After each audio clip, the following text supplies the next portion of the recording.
Need to welcome you to the Linn-Mar Community School Board of Directors meeting. Somebody in the crowd is pointing this direction.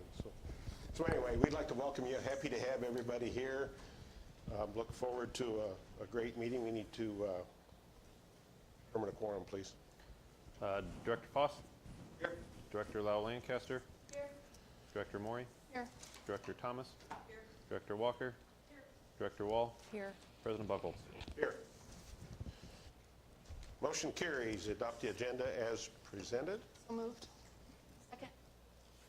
Motion by Britt, second by Melissa to adopt the agenda as presented. Any questions or comments? All in favor say aye. Aye. Opposed? Motion carries. Bob, no sign-ins? Okay, I'm sorry. I walked by there just a few minutes ago, so we will not have a public hearing. Appreciate everybody for coming. I'm sorry. I'm a step ahead of myself. The public hearing will be held regarding the Linn-Mar High School Extension Renovation Project. The plans and specs are available, and those specs were actually, the public hearing was actually posted in the newspaper back on Thursday the 2nd of April. And then they're also in the back of the room or the front of the room, however you look at it. So do we have anybody here that wants to talk about this building here being renovated? The public hearing is open. No comments? We close the public hearing. Thank you. So now that I can get back on track, audience communications, we'll go past that. Informational and reports as we move forward. I'd just like to make a quick comment as well. I think we need to give credit where credit's due. A lady that graduated from our school here went to Wilkins Elementary School, and basically last night at the basketball tournament, etc., her last name was Geske at that time, so it was Lisa Geske, which is now Lisa Bluter. I think we need to give her credit, need to compliment her. Classy lady, carries herself very well, needless to say, and made our school proud. And if you get a chance to go to Wilkins, they're actually having some communications with her right now, which is kind of cool. That might come out in our visit with Wilkins, so that's kind of neat. Just a follow-up, she would have been in 5th and 6th grade building. This would be the 5th and 6th grade building, so she would have been in the, not this space, but in the space. So. Cool. Okay, 501, Finance and Audit Committee. Been a while ago. Needless to say, we talked budgets. We talked budget. We talked the public hearing on the tax levy, which is now, we've already done that. We talked facilities advisory, follow-up from that. I feel like I'm cheating because I looked at Justin's agenda before the meeting to refresh myself, and now I'm the one talking. What else did we talk about? And we talked about the renovation of the LRC. Do you have some notes in yours that you want to? Nothing of consequence for the board. I don't know. Say everything we talked about has already happened at other meetings. So. Yeah, maybe I'll put it this way. We've been consumed by understanding the budget and the strategy for doing that for the last several meetings. So. Tomorrow morning at 7 a.m. we'll have another discussion, so we'll move forward, right? So. Okay, City Council, Britt and myself were just talking about it over at the, so you want to make some comments? Rachel gets to go first. She was the 21st. Final plat for 13 plots off of Robbins Road, just between Robbins and Tower Terrace. And then they approved an ordinance changing some property over off of 13 to multifamily units, and that's going to be something like 96 townhouses. So that's it. That's all I got. I think Britt will touch on that a bit, so I appreciate it. Thank you. So they approved the upcoming Wilkins Carnival So for those that like to go to the Wilkins Carnival every year, it's April 19th and the city has approved it. That's a hold harmless agreement between the school and the city. They approved unit number 38 over in Bowman Woods. It's south of East Robbins Road. It's 10 outlots, and they basically changed it so that the land no longer includes the 100-year floodplain to make it more feasible for homeowners to buy the land without having to have flood insurance. So now the land will probably get built on. Said something to the effect of that land was originally set aside in like 2007 or something like that, but now they've removed the floodplain, so that's good. And then they did vote on the urban renewal. That's what Barry and I were talking about over for the Rockwood area. You might remember my last city council report, I talked about the lots that were going over there, and it's the one Rachel just mentioned as well, east of 13. But the urban renewal, the interesting part that impacts us is that basically there's a 10-year tax deferment. In the first year, that residential will be 100% tax-free, and then over the 10 years, each year it goes down. So year 2, 90% tax-free, year 3, 80%, and so on and so on. So that's 10 years worth of deferred taxes that we won't see on anything built on that land until a decade after. So usually we see that in commercial, not so much residential. So this is the first time I remember hearing that be residential. Because it wasn't clear to me in looking over those minutes. Are these rental units? No, they're So they're- housing.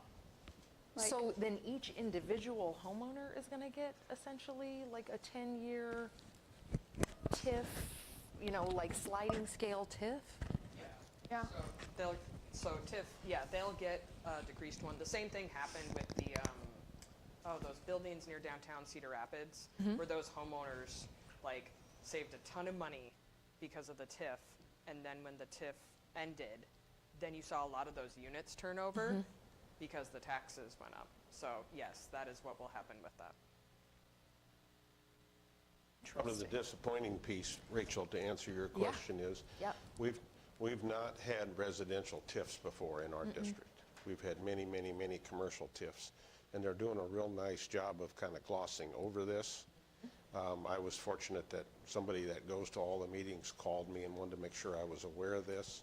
I don't know if at a public hearing, if there's much we can do about it, but I guess I don't understand. Urban renewal, to me, was always inner city renewal. This is in the middle of a cornfield, so it just kind of baffles me, so. It's 96 units. And so anyway, it's attached to our property.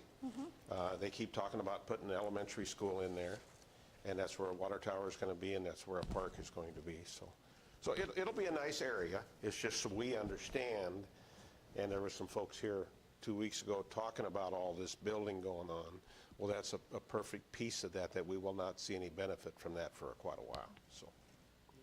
And to be clear, so we won't lose revenue because of it. It just means that the revenue that we need will be borne on the backs of the people who've been paying it, not those folks. And I think that that's a lot of what the public doesn't hear a lot, Barry, as you were saying, is they don't realize who's taxed at what rate. And I heard at the same time at that public meeting we had where people said, look at all these apartment buildings. And in reality, what folks don't know is that those apartment buildings have an even stronger rollback than what homes do. So it's a fraction of the cost or a fraction of the payment that is reflected from that. So it's you know, we encourage folks to ask their cities and ask their states, what rollback are you getting? What tax credit are you giving to different entities? Because that's really eye-opening. And in a couple of weeks when we go through the full budget proposal with John, and he gets to the slide where he talks about how we're property tax poor, this is where that feeds into that, because we don't have a lot of commercial tax, and now even so it means our residential has to work harder, and now some of our residential isn't going to be paying taxes, so it just means the taxes that we do get, we have to stretch even further to cover our expenses, so. And always a question that I've asked, and I've got that question in to the folks right now, saying, I've seen a number of TIFs come in. It's helped our community, it's helped growth, it's helped bringing jobs in, et cetera. When do some of these TIFs expire? I'd like to see a schedule. When will we maybe benefit from some of these commercial properties that will be coming off of TIF? And so I'm waiting on that answer yet, so So- we'll see. Every time the TIF gets approved, you know, it has to be approved by city council, so I'm sure it's hiding in minutes somewhere. Absolutely. And luckily, if it's only a 10-year TIF, you know, that's less time than a lot of the Cedar Rapids residential TIFs you're seeing where it's like 20, 30 years. Granted, in a cornfield, it is not something we've seen as much for a residential development to have that TIF. But it is definitely something we'll want to kind of watch as the city approves developments. And I mean, and they're only doing it because they need it. Like the developer needed that to make the project happen. It's not something any city is celebrating doing, right?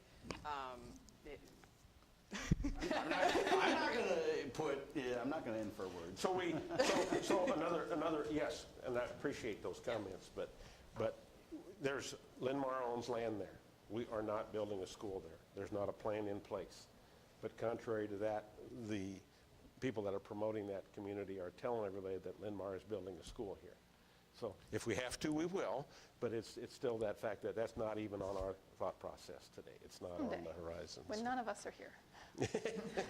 So anyway, I appreciate all the comments. Thank you. Yeah. Okay, board visit, Wilkins. Appreciate everybody that was able to make it to that. Any comments?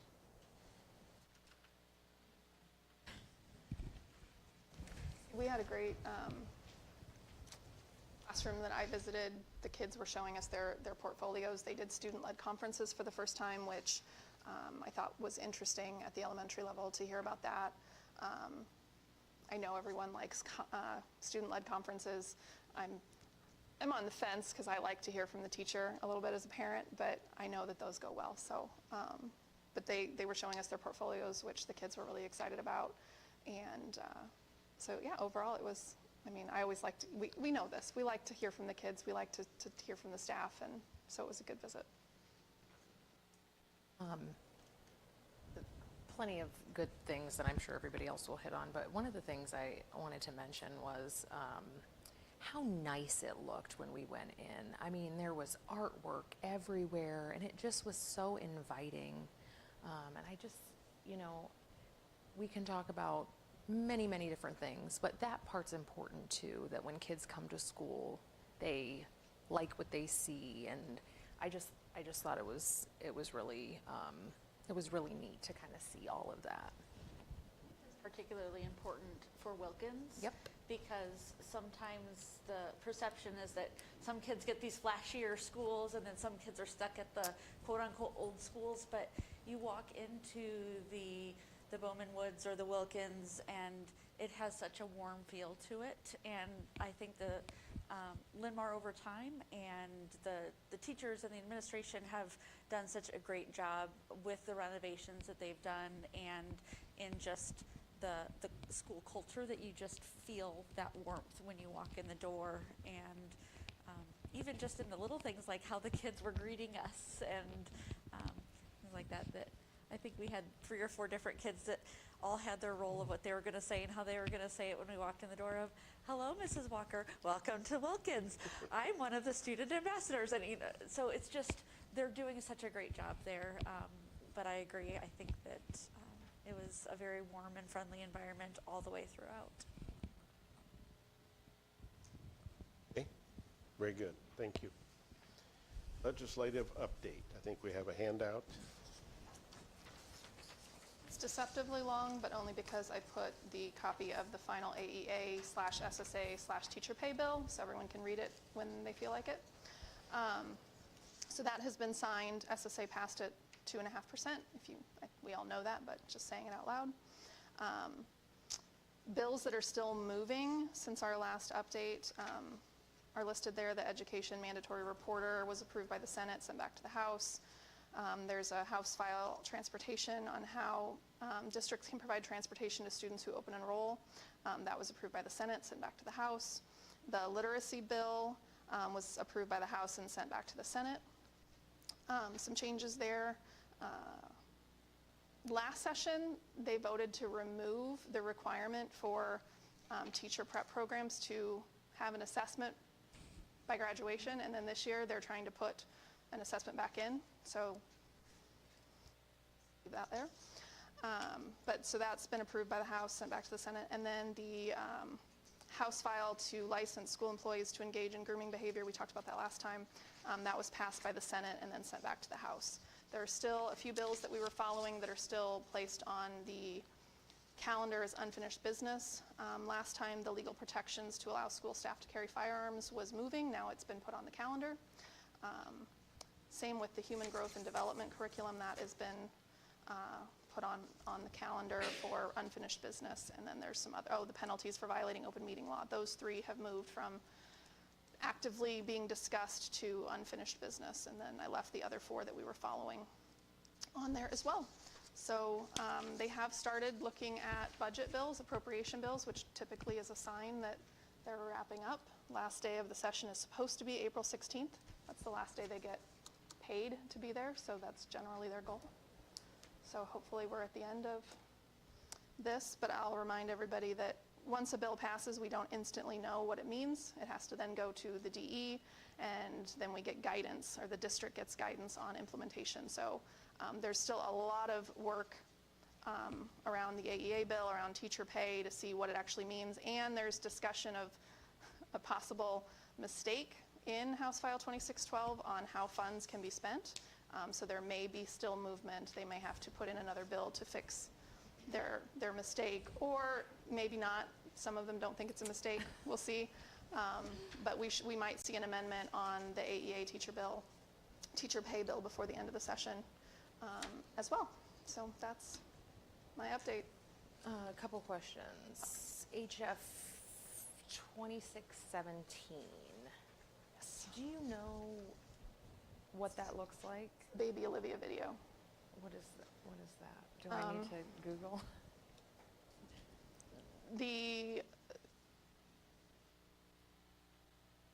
I want to say it without opinion. So it's a human growth and development curriculum that would be required K-6. That it's a video that is supposed to show development of a fetus, but it's not medically accurate. So medical professionals are speaking out against the video because it is not medically accurate, and it's being referred to as the anti-abortion human growth and development curriculum. Okay. I will look that up.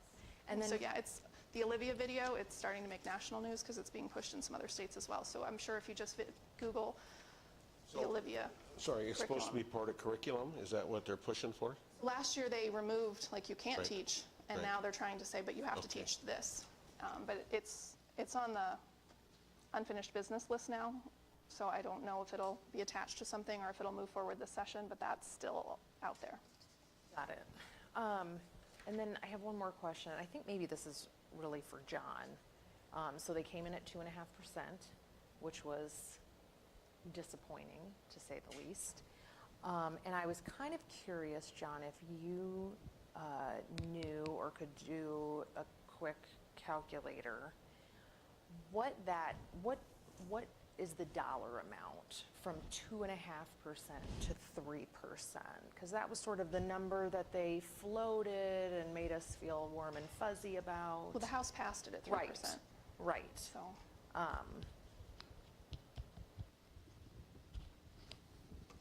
don't know off the top of my head. Give me just a second. Okay.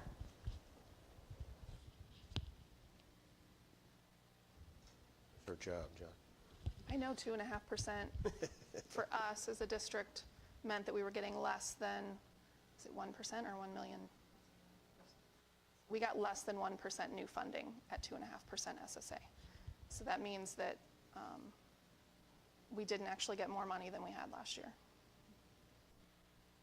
Yeah, I just was, thinking about, kind of holding out that hope for that 3% and what that may have meant to some of the staffing that we had to cut. And so I was really disappointed, and I just kind of was curious what that dollar amount actually is, because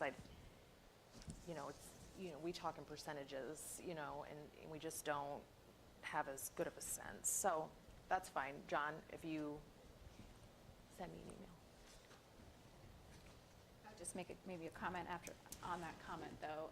When you consider 2.5%, and I've talked in prior meetings about receiving, historic underfunding year after year after year with SSA, and we saw 3%, of course, last year, which is the highest that we've seen in over a 10-year period.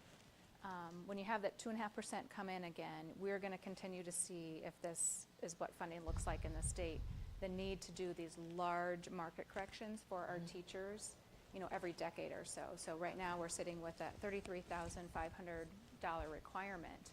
But those of us that have been in education for a long time, I can remember back in the day when I first came out of undergrad, $18,000, then it moved to $21,000. And we wouldn't have to make these huge market corrections. I'm thrilled for our teachers in the state that we're going to be able to take them to the dollars that we see.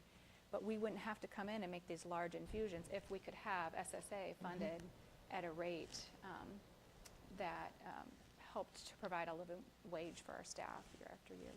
It's also worth noting that while I'm also, happy that we're addressing teacher pay, it's also one-time funding. So without consistent SSA following, then we can't keep up with the new minimum. We can't keep up with those. So we're going to have to continue to make these budget corrections. And, you can't set the bar higher and then underfund it. And that's exactly what's happened for the last decade plus. This is definitely designed to score points. It's a real nice soundbite for the news cycle. What that actually will look like going forward is going to be a lot messier. I just like to clarify, if anything, for my own understanding, that, again, SSA is what goes into that general fund, which is what pays salaries, as opposed to the LRC, the money that we use to do this, which are two completely totally separate different buckets. Like SSA goes straight into general fund, which is like 80% teacher salary, and how buildings and extensions and remodeling are paid for are paid completely separately, and we cannot switch around. No. We cannot, if we have extra here, we can't put it over there, Right. or vice versa. So these two are just separate silos of money. Corn and beans, if you will. It's very Iowan of you, Laura. Thank you for letting me. The only thing to follow up with that is we're seeing now more and more schools coming. We were kind of first out the blocks, and now we're seeing more budget corrections coming out. And we're going to see that in the next year to 2 years, and it's going to be dramatic. At some point, we're all going to say that budget corrections is typical conversation of board work. How can we make another budget correction? And so it's just been interesting with the news and continually seeing again the news. I do appreciate last year when we started to talk about this, we kind of got ahead of it. We were managing it, but still, look what it took to manage a budget correction. It was massive. And I don't wish that upon any other district, but it is coming. When we have to hire teachers at a specific rate, which we want to and we're supportive of, but then we can't keep up with the annual increases that they deserve.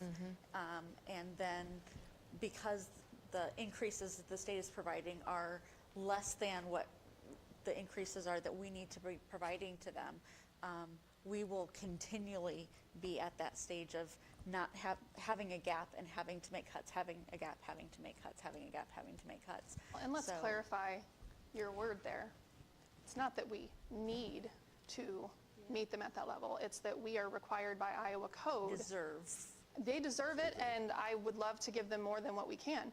But it's not that we need, like, we're required, like, we get 2.5% SSA, but we're required, if we go to arbitration, to give a minimum of 3%.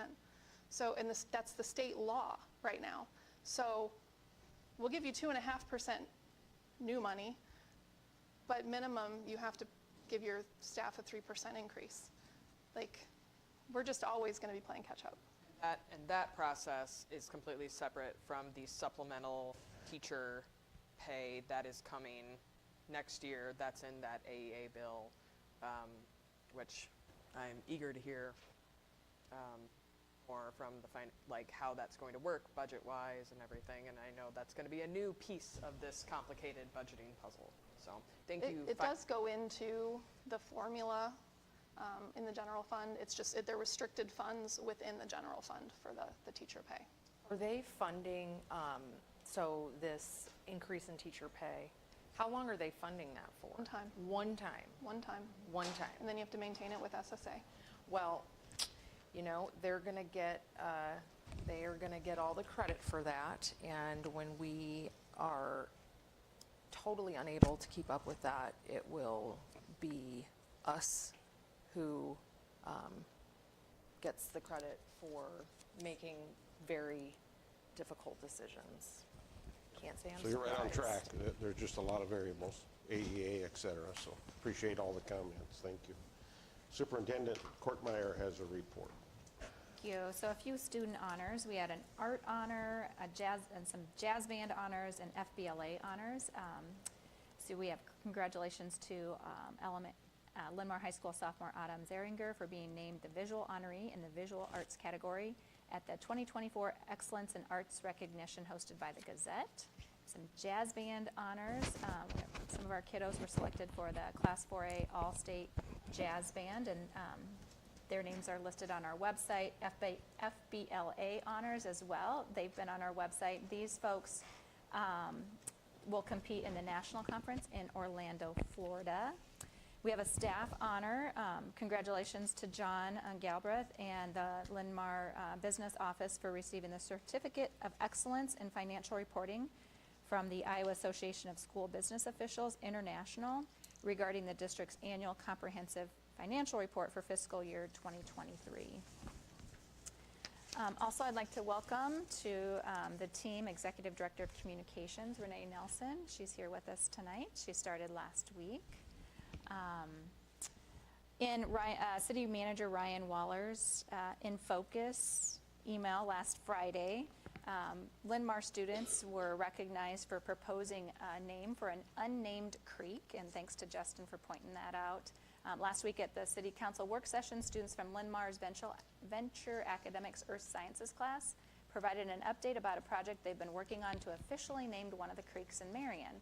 As part of this project, students did 2 rounds of community outreach to residents who lived along the creek and also learned about the creek through historical research and walking along it. The proposed name, Cooper's Creek, commemorates the Cooper family who came to Linn County in 1845 and were some of the earliest residents of the area.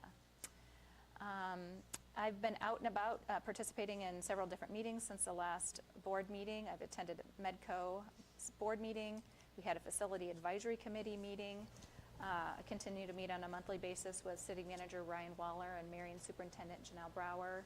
Toured the tennis courts recently with Athletic Director Tanya Moe. John and I toured the new administrative building with Andy Park. John and I also met with Piper Sandler regarding follow-up to the Save Bond sale, the discussion that we had last time at the board meeting. Bob and I have met with elementary teacher librarians. We've met with principals and administrators. Been to Grant Whitty, yay, and was at the main event. That was a wonderful event sponsored by our foundation. Appreciate everybody that attended and helped to fundraise for our students and staff in the district. Some updates regarding facilities then. The performance venue, value engineering opportunities are still being explored, as well as the construction sequencing. There's ongoing work with the City of Marion and McComas on phasing there. They have started site demo, and we plan to hold a groundbreaking ceremony later this month. We're going to firm up that date in the next couple of days, and we'll get that back to all of you, so that's exciting. Tennis courts, the ribbon cutting ceremony did not happen last week due to the weather, but it will happen tomorrow over at near Oak Ridge at 4:30, so if you can come out and attend, that would be great. The high school extension, we're talking about this evening. There was a public hearing earlier. The board will be asked to vote on approving the plans and specs for this building, and John will provide a short update about what's happening here with that remodel.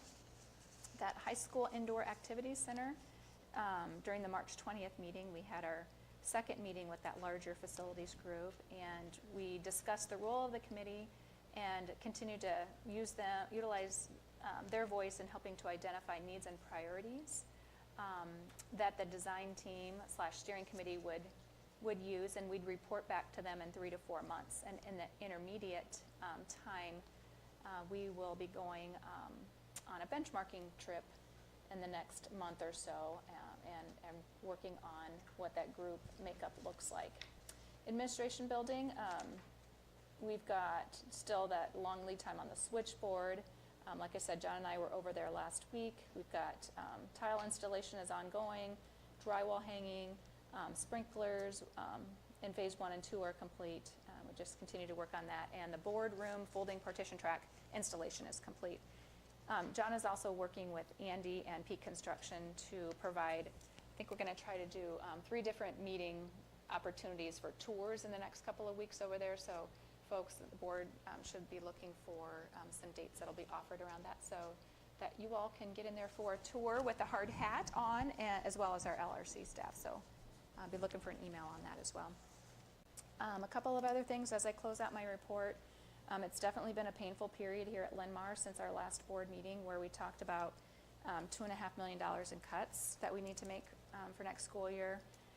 I shared that unfortunately we weren't going to be able to get it all done through non-staff items or early retirements, resignations. Those notifications have taken place, and later this evening we'll ask the board to accept the reductions in force. Our teachers have recall rights for the next 12 months, and we're encouraging our classified staff members to apply for any open positions for which they're qualified. And there have been a few of our staff members that we've already been able to place, so that feels really good. Each and every staff member serving our schools provides exceptional value. And in tonight's board meeting, where we're connecting names with those difficult budget decisions, that even carries more weight at tonight's meeting to an already difficult decision. Just a reminder, this is due to the underfunding of SSA that we've talked about just historically, the expiration of ESSER funding, and then a drop in our certified enrollment. But we're committed to being fiscally responsible, and just want our staff and our community to know that while this is really, really hard, we'll persevere through this and continue to offer the best educational experience to our kids that we can. And just a few upcoming dates. I mentioned the ribbon cutting ceremony for tomorrow evening. We have a leadership team meeting this week. The Linn-Mar School Foundation has a Dine Out for Schools Day on April 18th. We've got high school conferences coming up at the end of the month, and then our teachers' well-deserved comp day on the 26th for conferences that they've done over the last few months. Any questions? Questions? Thank you. Okay, now we're going to unfinished business, 601, approval of plan specifications. In front of everybody at the table, we have kind of a rough draft of what this building's going to look at. I want to clarify a couple things. This has been the Learning Resource Center. It will no longer be the Learning Resource Center. It'll now be the high school extension.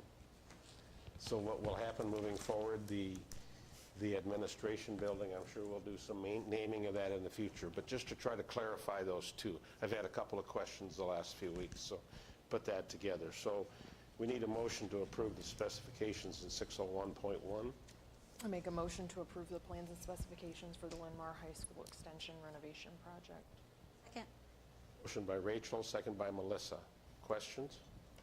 Barry, do you want me to do a little explanation on this real quick? Yep.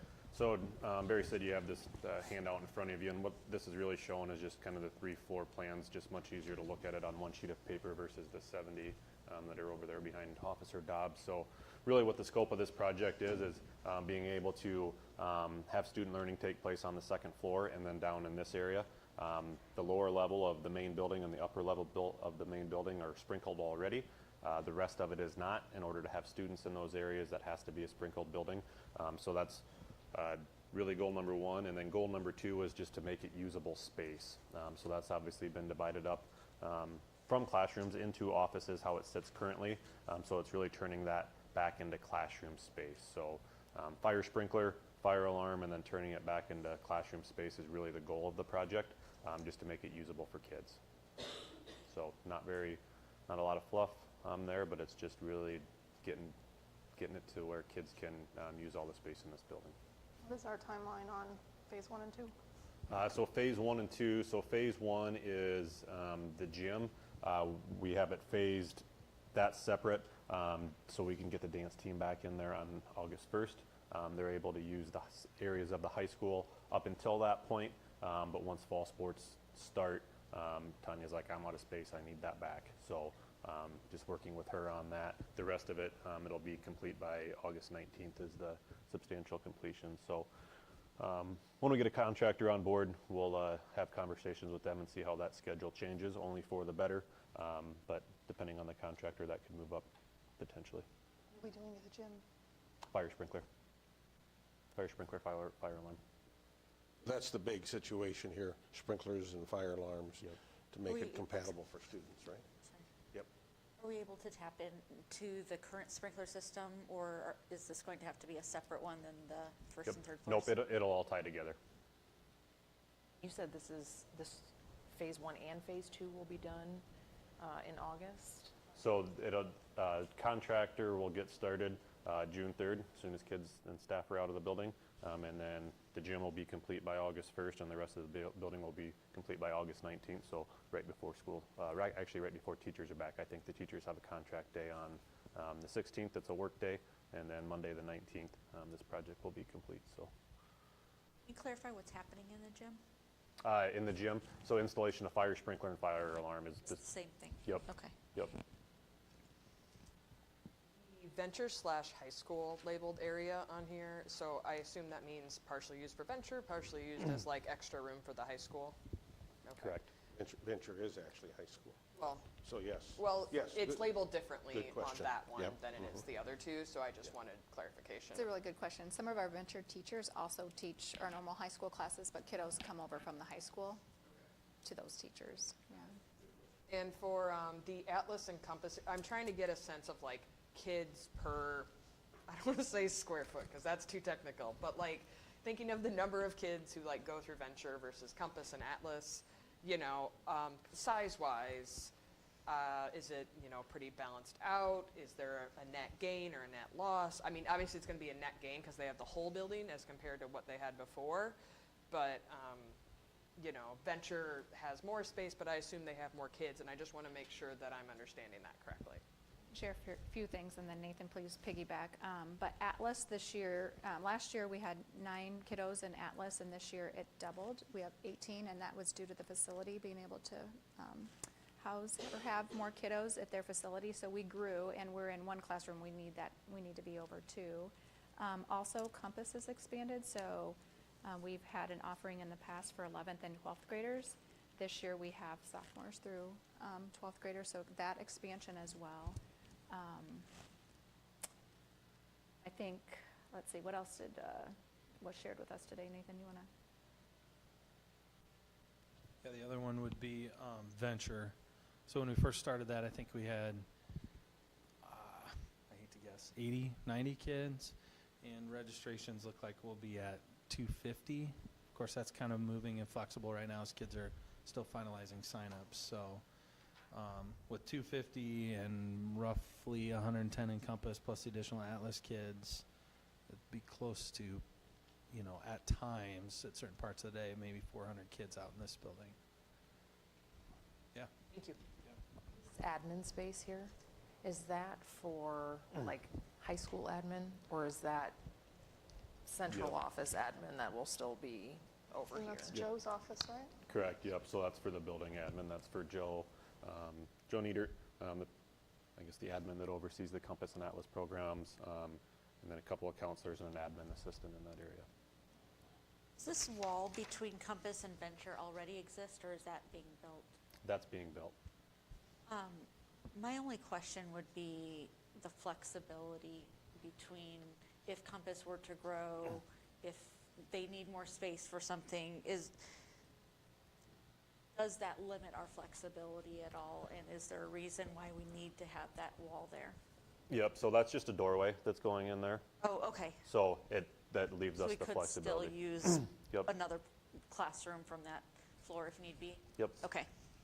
And the reason for that too, if I can just add, is that the high school kids that are in Compass, high school kids in Venture and high school classes will use that main stair all 3 floors, which then there will be a door which will help Compass will have a separate entrance, I think the west side of the building, and then Atlas is going to use this entrance. Melissa, I see how you thought. I'm assuming, because I thought that was a whole wall all the way across the building Yeah. too. Yeah, no, I get that. Yes. Sorry, Melissa, Compass is going to use the entrance here by like our office, the side door. Okay. Thank you. Will not, Rachel asked a question about administration. There will not be any more school administration strictly for the building. Correct. Okay. Good questions. Thank you. Any other questions? All in favor, say aye. Aye. Opposed? Motion carries. Number 602, we want to review board committee and advisory reps. This is mainly due to a new board member. Laura feels like she'd like to be on some committees, Happy to help. and Katie feels like she's got plenty. And all joking aside, Katie has stepped up because she's on 4 different committees. So kind of the discussion is that Laura would step in on the career and tech ed, along with the diversity, equity, the DEI committee. Any other questions or comments on that from anybody else, or? This is not set in stone. This is just a Anything else that you want to serve moving on? discussion.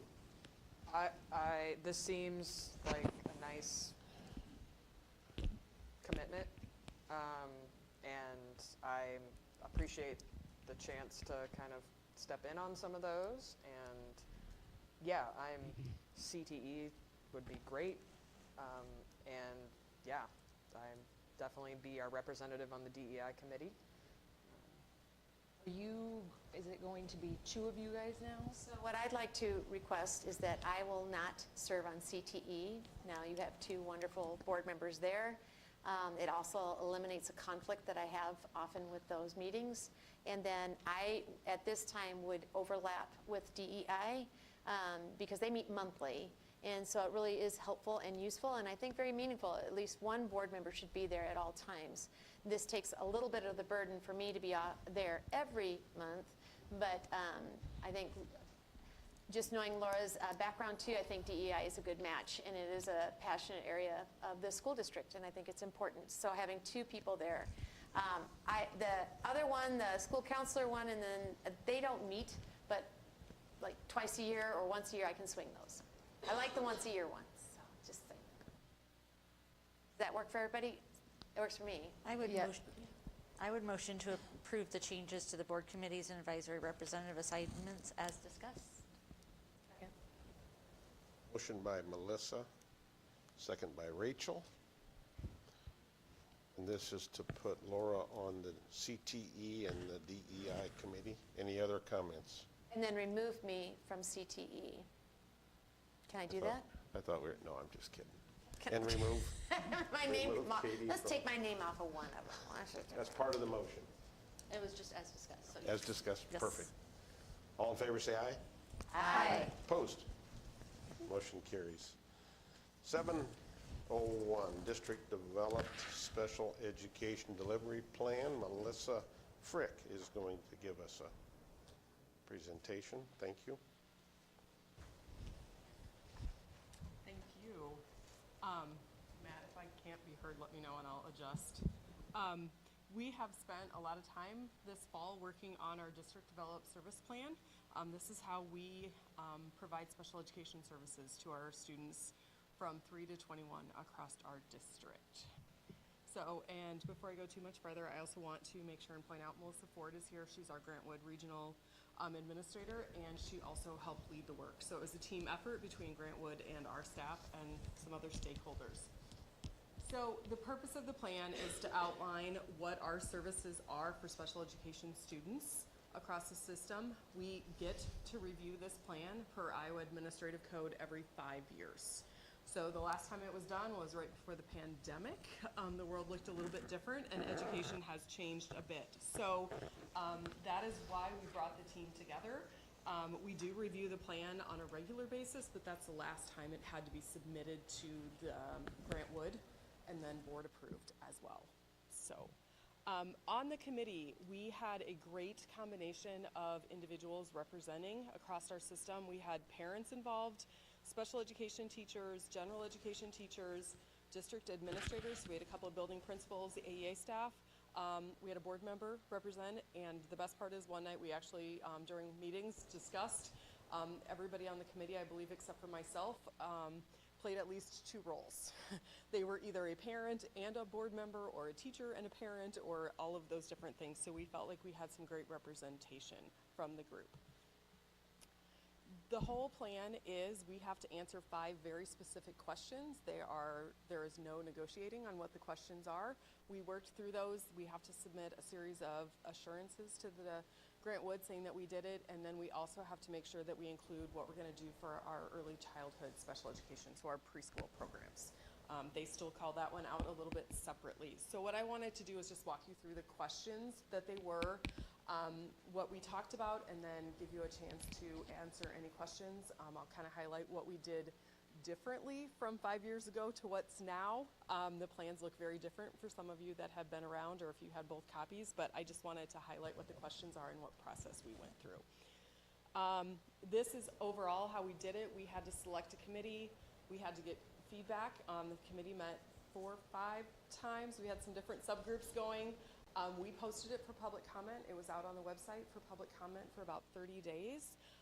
It went to the Grant Wood Special Ed Director to review it for compliance, and now we're bringing it to the board for compliance. Once you approve it, then it will get submitted into the DE, into our CASA plan. I just wanted to make sure and show you these timelines. We started back in October. It's actually due in May. We were just trying to get ahead of a timeline.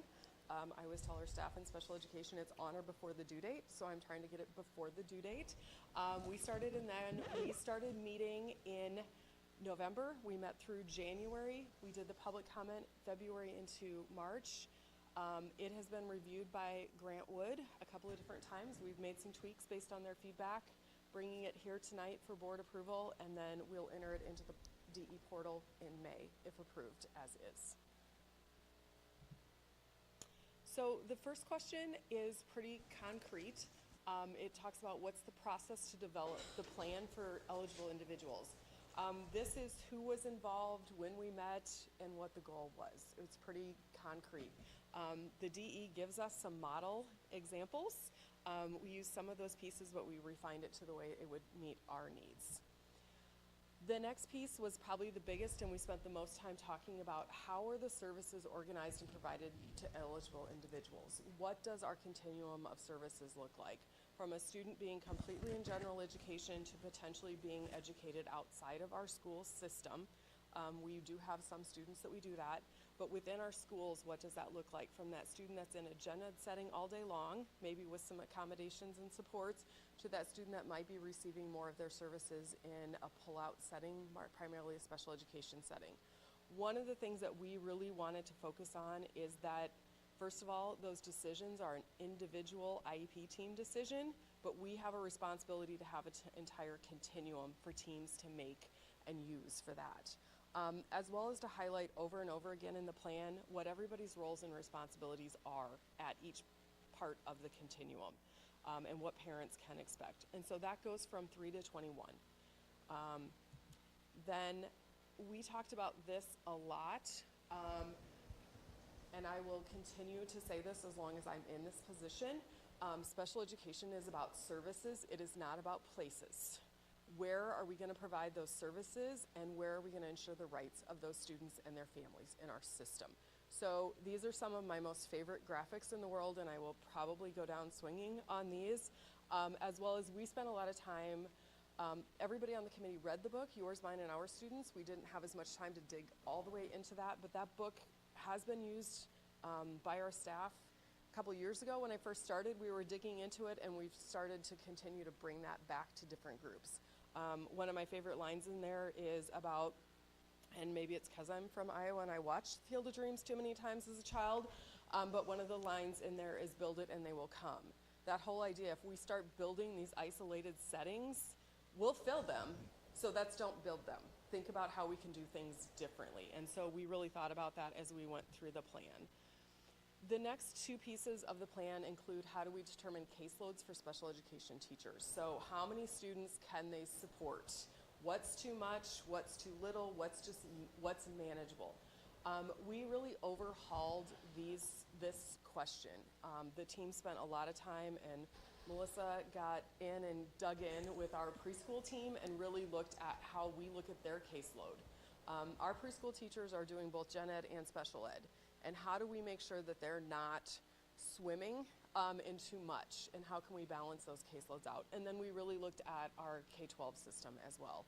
We want our teachers to have the resources, and kind of it's a little bit of looking at what their caseload is and what's manageable and what's not. And then the next piece of that is what happens if it's not? What if we find out that it's not? What if they find out that it's not? And really dig into, if they have a concern, what can we do as a leadership team to resolve that? And there's some pretty clear timelines in there of the process.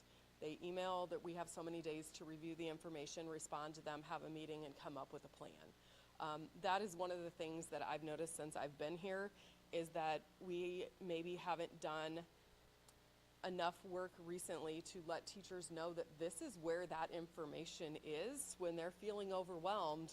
Let's look at the numbers and the data and all these things to see if you are, and let's fix it. And as we look at staffing for next year, we are looking at this caseload document to see where staff are, to see where the numbers are and where the kids and needs are as we look into next year. And then the last question is, how are we going to meet it, and how are we going to measure it? We need to do a good job, a thorough job of looking at, are we implementing this plan, and is it impacting students in a positive manner? Are we seeing growth in their performance? Are they making growth on their individual goals as well as district measures? One of the other things too is, if we implement this plan, as I was having some discussions and the team did too, are kids attending their neighborhood school? Instead of us saying you have to attend someplace else because that's where the service can be provided. I would like to see every kid in this district be able to attend their neighborhood school with their peers and continue that through our system. There's things that we need to continue to work on over the next few years. We will get there.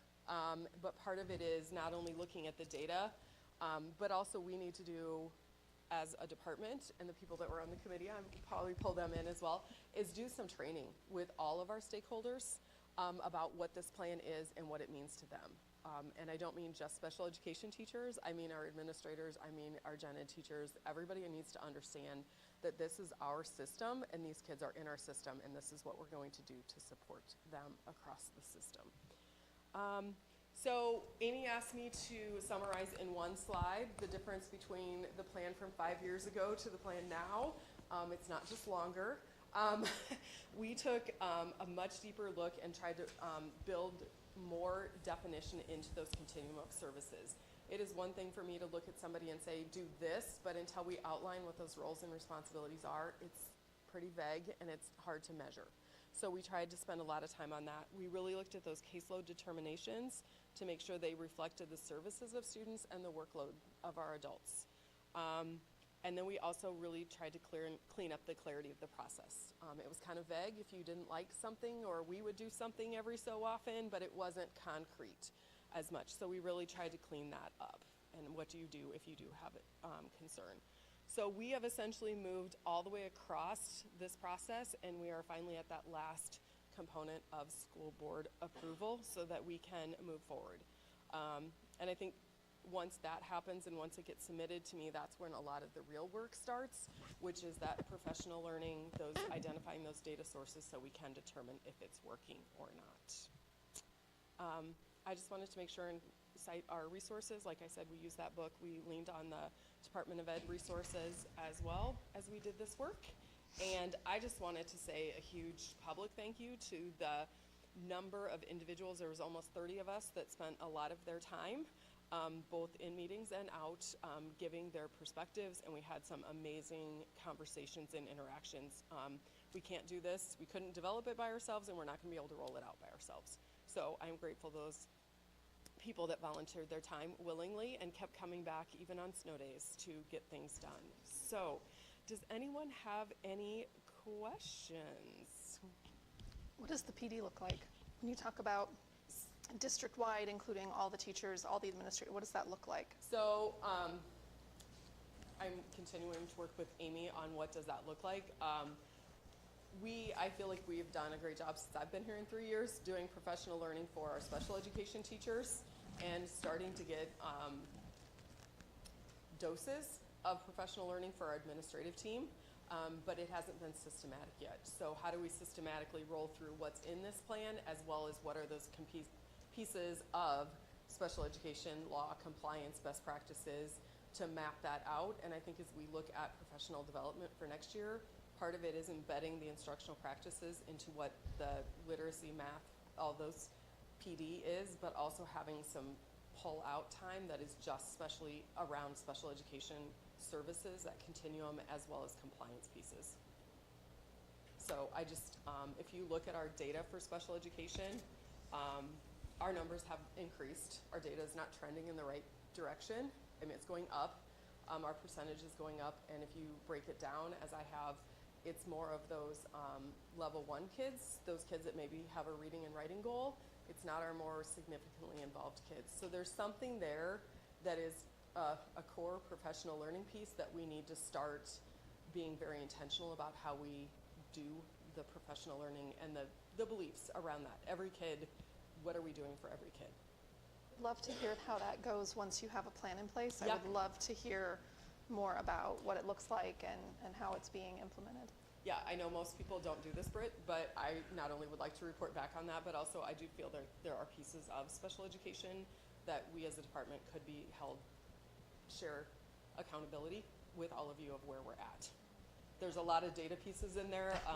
One of the things that I looked through today as I was looking at staffing things as well is typically most districts, new special education staff that get hired across the AEA, it's close to 40-ish% of them are on a conditional license.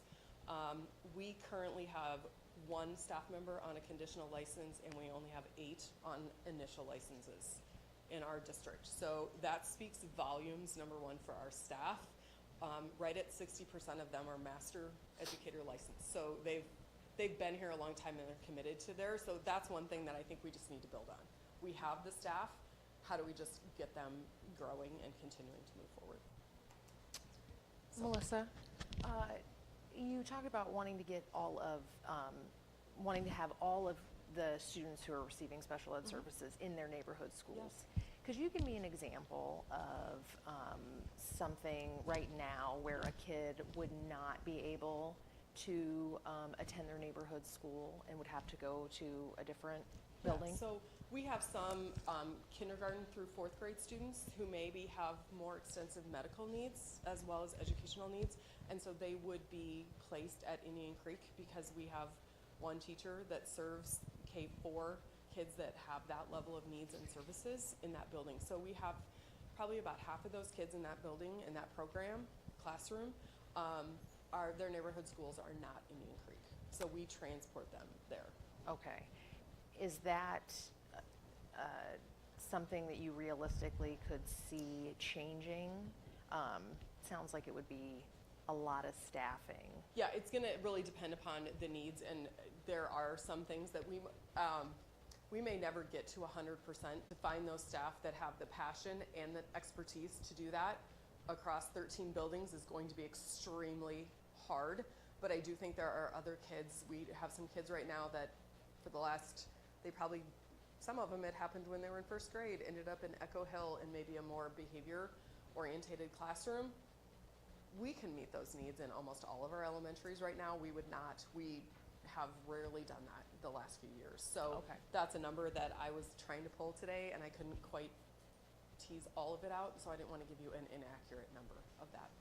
Behaviors, I've heard that before, where like 1 or 2 of our elementaries are specific, like higher level behavior needs, and so for example, like your homeschool might be Lynn Grove, but if you meet a certain criteria, then you may be transferred to Wilkins because Wilkins has a better behavioral, not better, but they have the staff, and it's historically been a program that's there. So we are working really hard to shift away from that.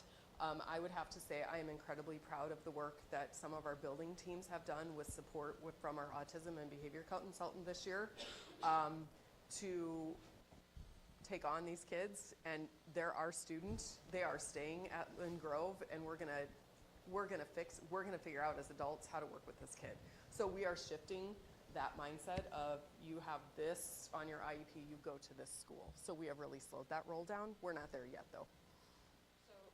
Yeah. Going back to kind of the accountability and metrics side of the conversation, you know, I think we're all, you know, the comments I've heard, it's like, okay, what's that PD going to look like? You know, how are we going to get those kids to the neighborhood schools? So, like, what are some metrics or a plan for kind of tracking this over the next, I guess it's a 5-year plan, like, to show progress, to show it working, so you can come back and be like, oh, we're now up to this % in neighborhood schools. Like, what are some day-to-day things or month-to-month things we might see? I think part of it is a month-to-month and maybe even quarterly. I think we look at the number of students who are attending. We can actually, if I got my act together before this morning, can pull that number. We can also look at progress, how they're doing on their individual goals within the new system. That is something that we can do more easily than we've been able to do. We can look at their annual scores.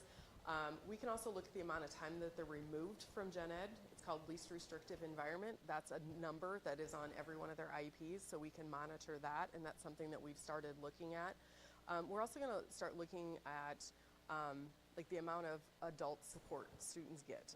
Our goal is to always make sure kids have the services they need, but also to continue to build independence. So if Laura can do something more independently and she needs 40 less minutes of instruction or 40 less minutes of adult support, let's take that off and get her back in and doing those things. So there are a lot of pieces within the students' IEPs and the IEP system, as well as that progress data that we can be looking at on a regular basis.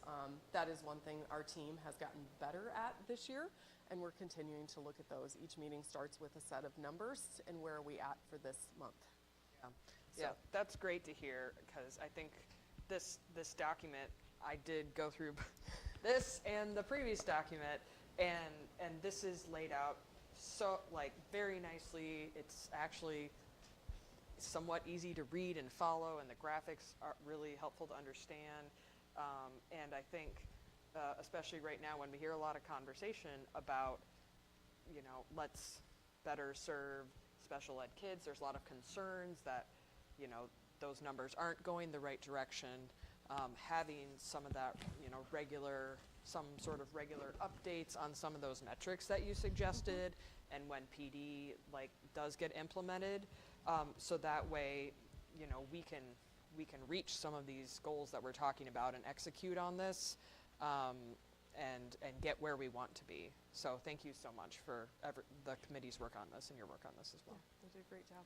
So thank you. It's very clear, outstanding presentation, and easy to follow. I know you don't have exact numbers. Can you ballpark how many students in our district that this plan would cover? And can you ballpark, not holding you all one-on-one, ballpark how much staffing we have dedicated as a district? Because what we hear often is what we're not doing. Can we hear who we are serving and how many staff are serving along their side? Can you ballpark it? I can ballpark it from October of 2023. How's that for an answer? That's wonderful. We, when we did special education count last year, we had 827 students who were identified as receiving special education service from a Linn-Mar staff member. We also have kids that have speech only, so that doesn't include them. So I just want to be clear on that. We have 92 special education staff across PK through 21, actually, because we have our Success Center teacher, so that's included in there.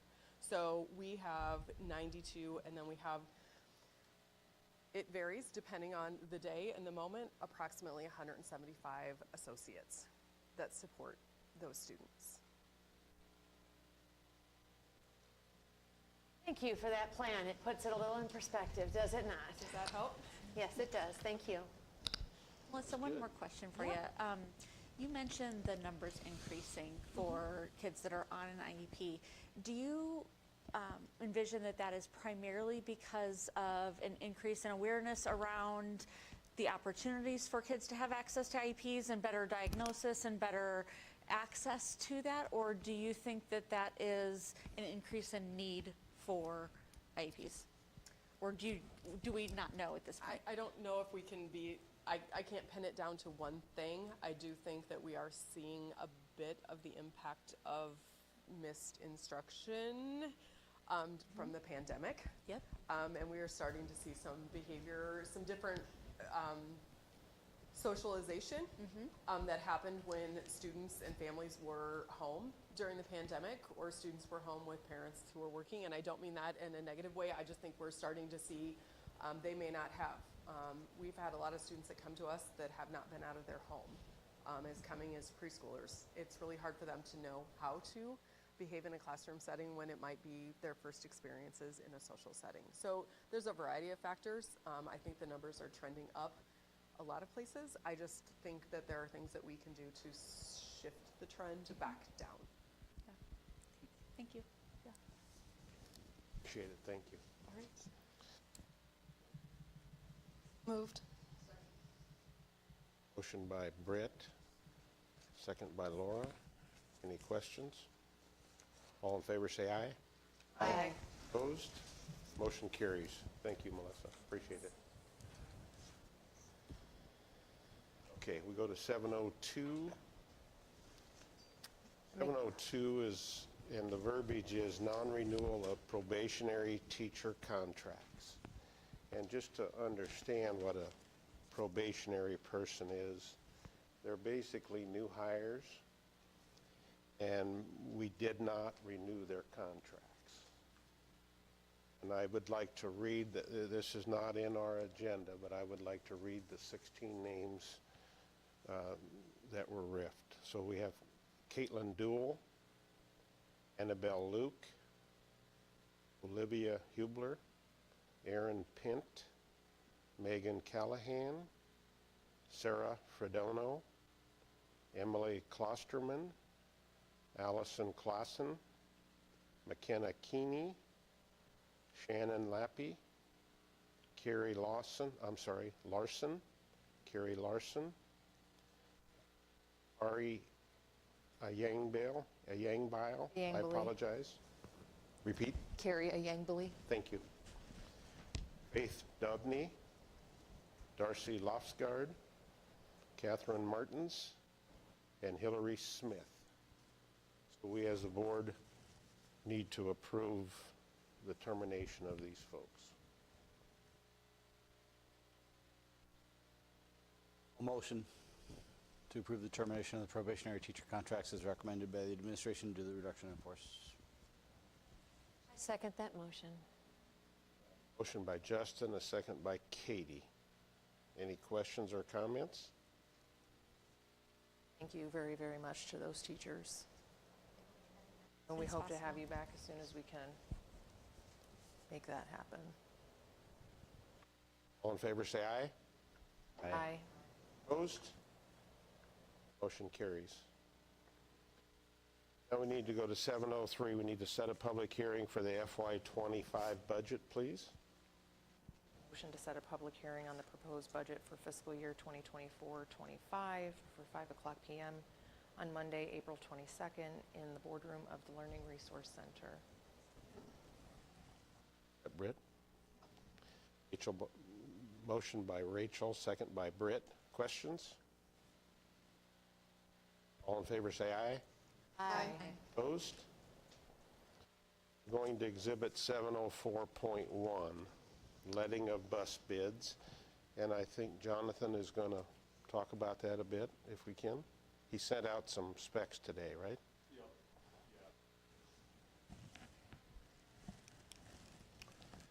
Yeah, so we'd received bids on this from 3 different companies. Some are able to spec between gasoline, propane, and diesel. They're the 3 options that are out there that we had quoted for this. Only one of them currently offers the propane. They all offered diesel. So our transportation department, starting last year, really went through and looked at different qualifications and things, life cycle cost, the service and support that we get from the manufacturer on these. So we do prefer the propane for everything, but what we found is our service and our support and some ongoing issues with the manufacturer that offers the propane. We've elected to go back to diesel in these last two purchases.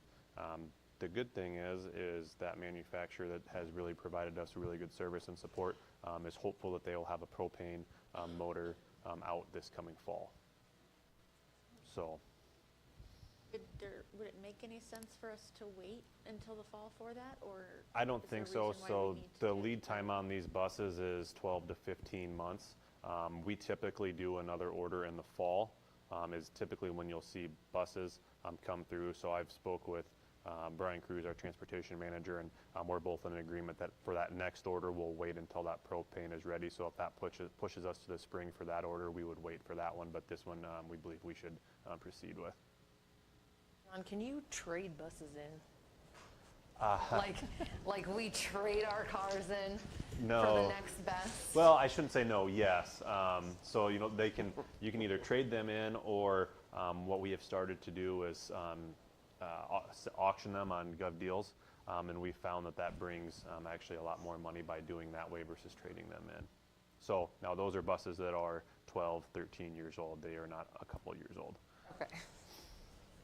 So basically, we still have a little bit lag time yet. We haven't received all the buses we've ordered in the past, correct? Correct. We have one order out there yet that I think 2 buses from last year we haven't received yet. Sounds like here in the next couple weeks we should.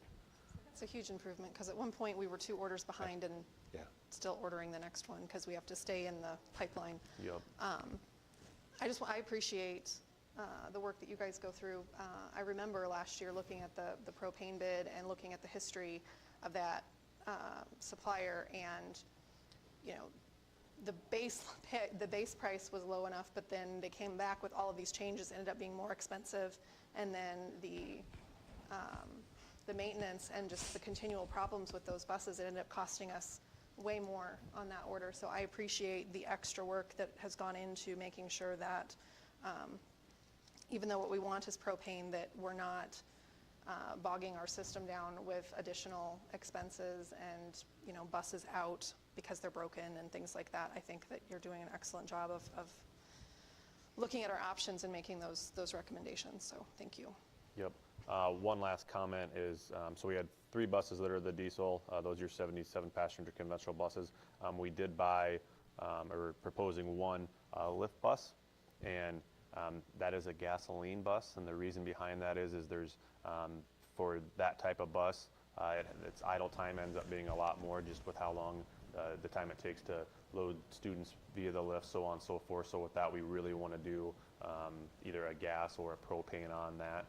We elected to go with just a cheaper overall cost with that lift bus and gasoline, and just go that route on there too. So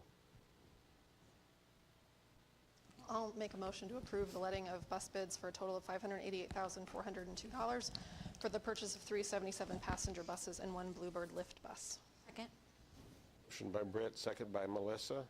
Thank you, Jonathan, for that information. Any other questions or comments? All in favor say aye. Aye. Opposed? Now we move to the consent agenda, and of course, that gets into the same thing we just dealt with up in 702. So there's a number of teachers, staff members, et cetera, that we will be letting go, I guess is the verbiage. So just to look at the list, think about the list, think about those folks, thank everybody for their service, et cetera. Don't want to just gloss by it real quickly. So Motion to approve the consent agenda as presented. motion by Britt, second by Laura. Any questions or comments at all? Thank you once again to our staff. Hope to keep you and find a spot for you as soon as possible. Thank you to our board president for reminding us this is personal, but also it is fiscally responsible. We have two tensions going through. We know we need to do this, but this was not a choice that we would have made. And so I just want to thank you also, each person's name on this, to not to just gloss over it, but take time So thank you for this very hard work. I thank you also for the system that it got into each building. It became something that each building took ownership of and also is aware of, because it's personal. It's fiscal for us, yes, but it's also personal for someone who's now has changed. So thank you for the system that we did our best we could. Okay, we have a motion. All in favor, say aye. Aye. Opposed? Motion carries. We get to board calendar and communications. As we look at our calendar, of course, we have the ribbon cutting tomorrow. Hope to see everybody there. We have a board visit at Excelsior. Look at the time, 11 o'clock this Thursday. We did add Amy added a board meeting on April the 15th, and that'll be a closed session exempt board meeting at that time, so we appreciate everybody attending that. City Council on the 18th. I'll take it. Is that not mine? Didn't I say that I was going to? Did you volunteer? I thought you volunteered last time. I did, yes, You yeah, did? yeah. Okay, thank you. Totally. It's okay. I heard it. No, I really did. I really did, because when I looked at the agenda for this meeting, I was thinking maybe I had two to do, but it was me and you, but I know I signed up for another one. I thought I heard Rachel volunteer for the one in May, too. You know, All of them. All of them. How about May the 9th? how about it, Barry? I will take it. Okay, we have another board visit at Bowman Woods. Just look at the time. It's 9 o'clock in the morning. May 9th, board visit at Novak. That's at 9 a.m. as well. And then, of course, we have a number of celebrations in May to keep on your schedule if you can possibly attend those. And, of course, the commencement ceremony on May the 26th.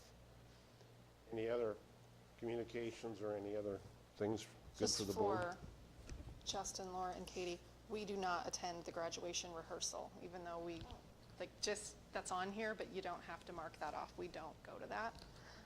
And I just want to, I know Amy mentioned it in her report, but I just wanted to acknowledge the great work that the Linn-Mar School Foundation did on main event. Friday night was a lot of fun. They did a great pivot once the Iowa women had a Friday night game, so they moved their program up and then they broadcast the game in the ballroom, and it made for a really, the evening was very fun, but adding that ensured that people stayed and really engaged in the cause of the evening. It was a lot of fun. I don't plan to wear a cowboy hat again for a very long time, but it was a good night. So I was impressed with the pictures of the people that attended. You did a nice job, all of you. And but I did hear, I don't know if I should announce this, but they raised $31,000 that night. So I talked to Mrs. McCormick, and she's the one that mentioned they were just really pleased. it was a good night. You don't know what you're going to get out of that, so good, thank you. Thank you to everybody who was able to come, who might be watching or here. It was my first one, to be completely honest, and it was a lot of fun. It was really cool to see the basketball game up on the huge screen. I think it was probably the biggest screen showing the game outside Carver Arena. I don't know. I can't verify that. But good guess. it was a great time, and it was great to see everyone turn up to give money to what we know is something near and dear to our hearts. So looking forward to next year's, which is going to be fancy. Yeah, it's a ball, the red and black ball. So Sequins. sequins. Yes. Sequins, glitter. They moved it to a Saturday and then specifically mentioned so you can make your nail and hair appointments. So fancy. Hey, Okay. Justin, make sure you take care of that. Okay, it is 6:19. Motion to adjourn at 6:19 PM. Second. Motion by Melissa, second by Laura. All in favor, say aye. Aye. Aye. Opposed? Motion carries. Thank you very much.